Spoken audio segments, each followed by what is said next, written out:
Olá, amigos do Logos Apologética. Bem-vindos à terceira parte desse vídeo resposta ao Eu Ateu.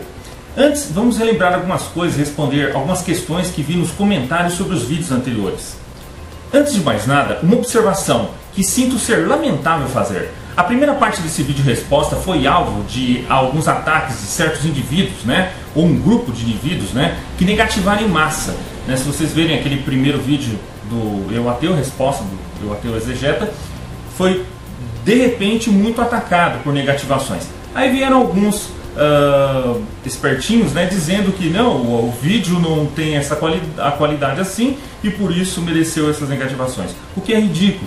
Modéstia à parte, o vídeo tem muito boa qualidade e refuta de uma maneira de alto nível e com argumentação todos os argumentos pseudo-intelectuais ou pífios, superficiais daquele Eu Ateu. Então, eu gostaria aqui de deixar a minha reclamação também junto com outros vlogueiros e outras pessoas sérias no YouTube que também estão contra esse ato infantil e realmente desonesto de negativar em massa. Mas esse pessoal já foi meio detectado e já estão sendo tomadas providências contra eles. Voltando à recapitulação, vi que muitos tinham dúvidas ou se expressaram sobre os textos do Antigo Testamento que fazem referência às chamadas atrocidades. Se prestar atenção, eu disse que iria fazer vídeo sobre isso separadamente. Temos que comentar tudo dentro do assunto do vídeo em questão. Quando lançar vídeo explicando isso, aí podem comentar lá, ou mais preferencialmente no fórum. Mas eu vou dar aqui uma esclarecida geral. Tome como exemplo Deuteronômio 2, 33 e 34. O comando por Deus para matar todos dentro de uma cidade é visto por muitos como imoral e uma demonstração de que a Bíblia não é verdadeira. Mas devemos examinar a questão à luz do seu contexto bíblico, não à luz de nossa época, com suposições não cristãs. Se queremos ver se algo é imoral ou não, devemos saber que moral está em questão. Depois eu vou falar disso em vídeos posteriores. Outro versículo controverso para alguns é aquele de Mateus 10, 34. Evidentemente que o exegeta ateísta só confundiu ainda mais quem queria uma explicação correta do termo. Como eu sei que a espada que Jesus se refere aqui não são guerras que ele desejava? Como eu sei que o que ele disse por espada aqui significava divisão, mas que Jesus não queria dizer nada com fomentar guerras em seu nome? Simples. Pelo contexto.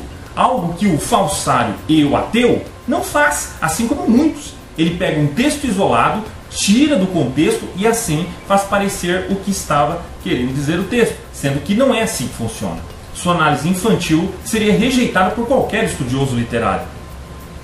O contexto é a chave para entender as palavras de Jesus. Em Mateus 10, 34, Jesus está falando sobre as divisões que viriam, mesmo entre membros da família, sobre sua crença ou a falta de crença a respeito dele. A esse respeito, ele veio trazer divisão. Este contexto também está relacionado com Lucas 12, 51. Veja lá. Em Lucas 22, 36, Jesus está preparando os discípulos para a sua partida. Ele está dizendo que eles terão de estar preparados e até se proteger. Até aquele momento, tudo o que precisava tinha sido fornecido. Mas depois da crucificação e ascensão, estariam novamente por conta própria. Eles precisavam trabalhar, sustentar suas famílias e, se necessário, proteger a si próprios. Portanto, aí que vem a menção da espada. É claro, a Bíblia ensina que os cristãos devem ser pacíficos, amorosos e perdoadores. No entanto, ela também ensina que não somos obrigados a ficar de braços cruzados quando somos injustamente perseguidos. Agora, o caviloso Yuri não mostra outros versículos que o desmascaram. Por que ele não fala desses versículos que vou mostrar aí agora? Prestem bem atenção.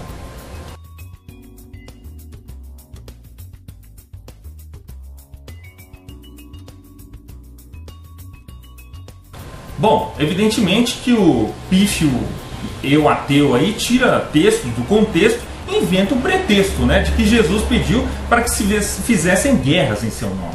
É uma análise tão imbecil quanto superficial. O que esse Yuri, assim como outros, fazem?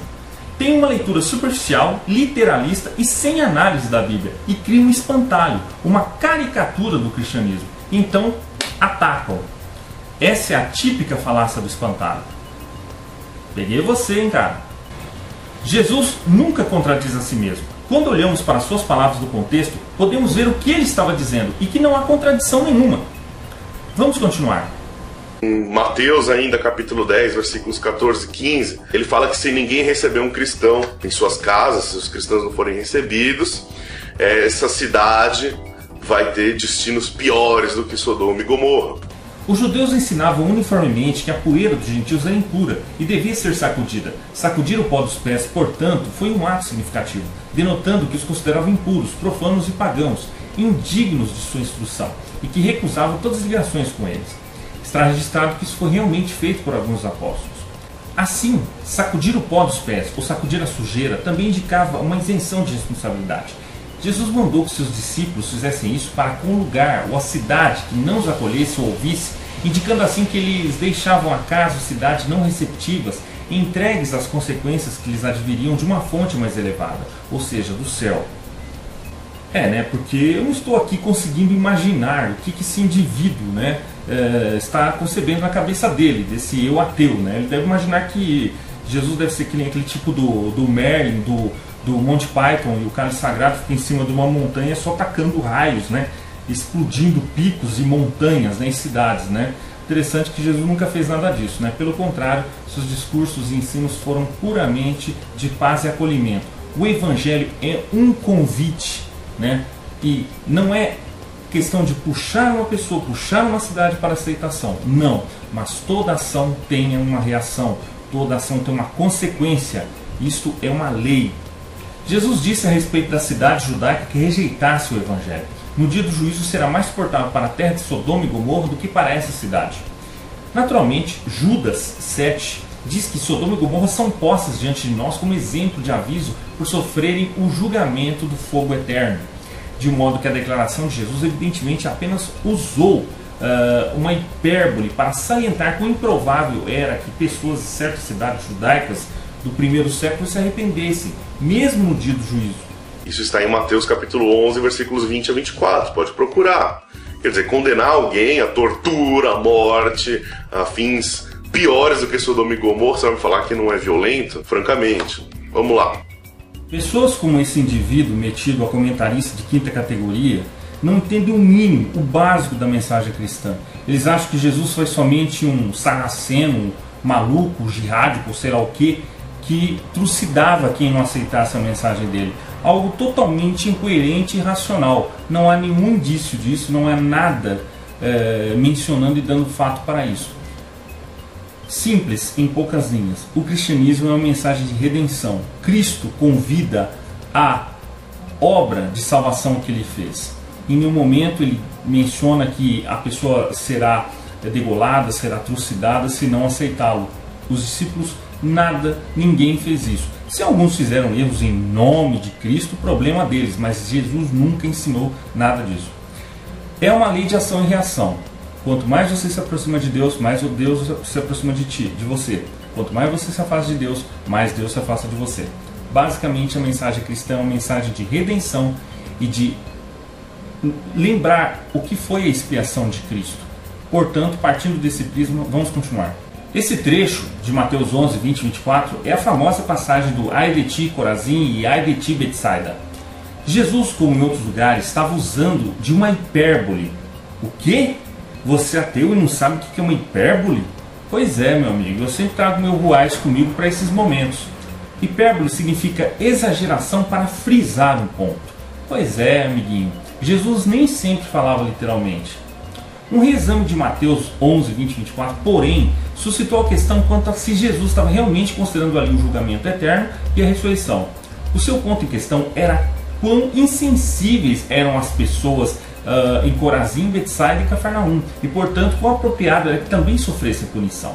Dizer que seria mais suportável para Tiro, Sidom e Gomorra no dia do juízo era uma forma de hipérbole, como nós vimos, exagero, que Jesus não necessariamente intencionava que fosse tomada literalmente, como também não outras hipérboles expressivas que ele usou.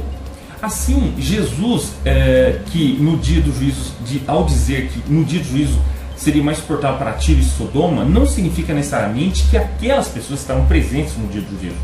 Ele poderia simplesmente estar frisando quão insensíveis e culpáveis eram a maioria das pessoas em Corazim, Betsaida e Cafarnaum.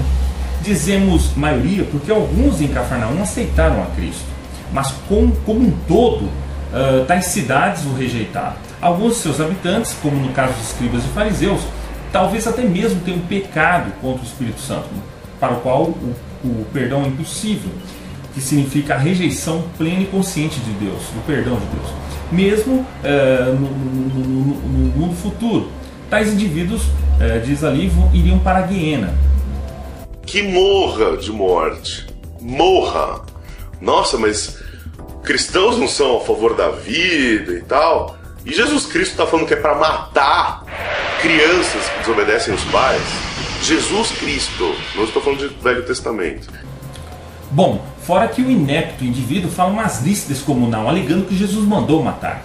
O incrível é que esse cara, que é uma metralhadora de baboseira, não consegue dar uma prova sequer de Jesus ou qualquer outro cristão matando uma criança só porque maldiz os pais, né? Não é nada disso, ô fanfarrão. O indivíduo ateísta nem leu o versículo anterior, onde Jesus estava se referindo às tradições. Isso está em Êxodo 21:15. Né? Quem espancasse o pai ou a mãe, ou invocasse o mal sobre eles, era morto. O motivo de tais medidas fortes era que a nação eliminasse seu meio que era mau, e que todo Israel ouvisse deveras ficasse com medo. Portanto, a punição aplicada a tais ofensores seria um grande favor dissuasório à nação para a tendência da delinquência juvenil ou do desrespeito pela autoridade parental. Aos olhos de Deus, ter um espírito cruel e sem compaixão é tão ruim quanto cometer um assassinato. Por isso, a pessoa que amaldiçoasse o pai ou a mãe receberia a mesma pena daquele que o assassinasse. Não deve isso motivar-nos a demonstrar amor para com os nossos irmãos? Veja lá em 1 João 3, 14 e 15. Interessante, né? Que o fanfarrão ateísta comenta que Jesus mandou matar, mas não menciona que Jesus disse: vinde a mim as criancinhas, porque delas é o reino dos céus. O indivíduo usa de uma demência absurda, mas ainda hoje muitos pregam o aborto de crianças, a morte de inocentes. Mas é a igreja que prega isso? Jesus pregou o aborto? Não. Quem prega a morte são os que atacam a igreja. Quem é que defende o aborto em grande parte? São os anticristãos, porque a igreja ensina a preservação da vida. Capítulo 3, versículo 23. Todo aquele que não escutar o profeta, toda alma que não escutar o profeta será exterminada dentro do povo. Tá aí, pena de morte. Como é que é? Essa é uma das partes mais engraçadas desse vídeo fuleiro aqui desse sujeito. Essa citação, Sr. Yuri, é feita de acordo com o sentido e não literalmente. Em hebraico, a expressão vem lá de Deuteronômio 18:19, que diz: de todo aquele que não ouvir as minhas palavras, que eu lhe falar em meu nome, disso lhe pedirei contas. Ou seja, vou exigir isso dele. Quer dizer, vou tê-lo como responsável ou responsáveis. Por ela, vou puni-lo. O modo comum de punir tais delitos era cortando o agressor do povo, né? Fora do povo, separando o povo. Não tinha nada a ver com degolar, matar, estripar, pendurar, enforcar, nada disso. Né? O sentido é que ele devia ser punido da maneira usual, ou seja, pela excisão, ou por ser removido dentre o povo. Né? A palavra traduzida por exterminar significa propriamente exterminar, como alguém que é totalmente arruinado, destituído, como de um povo ímpio, um homem perverso, cuja vida é tirada. Isso acontece em todo o tempo e na sociedade. Quanto mais a sociedade é secular, né? No caso, nós vemos que uma pessoa não adere aos princípios da justiça e da sociedade, ela é separada. Foi isso. Nos termos bíblicos, isso significava exterminada. Não tinha nada a ver com morte, aqui assassinato mentiroso.